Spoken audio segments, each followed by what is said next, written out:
Inside view of militias fighting for the Syrian regime, CBS News. News.com /CBS Evening News /CBS This Morning /48 Hours /60 Minutes Sunday Morning Face the Nation Up to the Minute. Log in. Register. Your profile. Log out. CBS Evening News. Full episodes interviews Washington Business Health in the Road About Us the Team. September 6, 2013 7:18 p.m. Print text. Inside view of militias fighting for the Syrian regime. By Elizabeth Palmer. Play CBS News video. Scroll left, scroll right. Play graphic video. Rebels execute Syrian soldiers. Graphic video. Rebels execute Syrian soldiers. Play 9/5, inside Unfree Syrian Army's weapons arsenal. 9/5, inside Unfree Syrian Army's weapons arsenal. Fallen hero's heart now serving a war hero. Play photos honor builders of new SF Oakland Bay Bridge. Photos honor builders of new SF Oakland Bay Bridge. Play Florida social worker finds unlikely home for troubled foster child.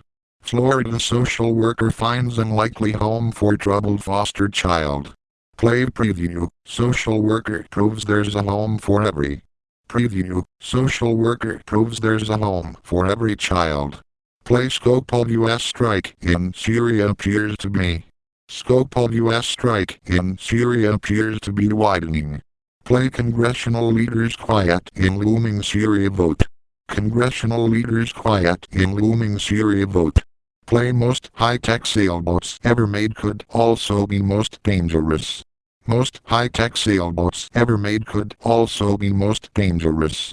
Play Catholic clergy campaign for immigration reform. Catholic clergy campaign for immigration reform.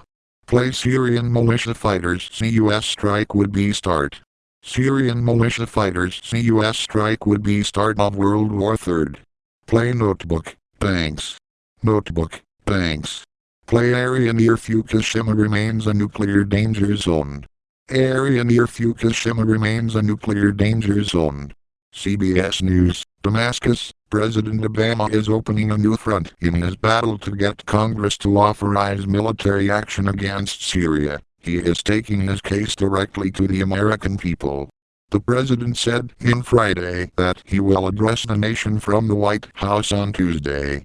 He made that announcement at a news conference in St. Petersburg, Russia, at the end of the G20 Economic Summit. The strike against Syria would be punishment for a nerve gas attack 2 weeks ago that the administration said left 1,400 Syrian civilians dead. Meanwhile, as Syria braces for the U.S. attack, CBS News spent time with Syrian militias that support the dictatorship, fighting rebels who rose up more than 2 years ago.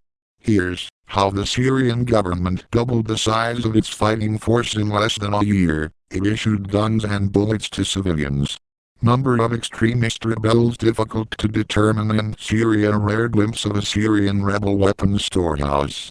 The main job qualification, unwavering support for President Bashar al-Assad. Here on the front line were members of the National Defense Force defending their neighborhood and trading fire with opposition fighters who were only 20 yards away down the street. These members of the National Defense Force are fighting on behalf of the Syrian government. One of the men did not want his face shown on camera. CBS News. A sniper's bullet clipped a mosque.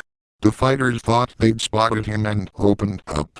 Later, when things were calm, 4 of them agreed to talk. 2 years ago, they worked as a cook, a shopkeeper, a construction worker and a car wash attendant who didn't want us to show his face. But when the war ruined their businesses, they traded unemployment for crisp uniforms and a job the front line. The area of Tadaman was shattered last year, when the opposition fighters battled their way in. 6 months later, the Defense Force pushed them back out with Syrian military backup, something they still rely on. In a battle last week, they asked for the Army's big guns again. Watch CBS News.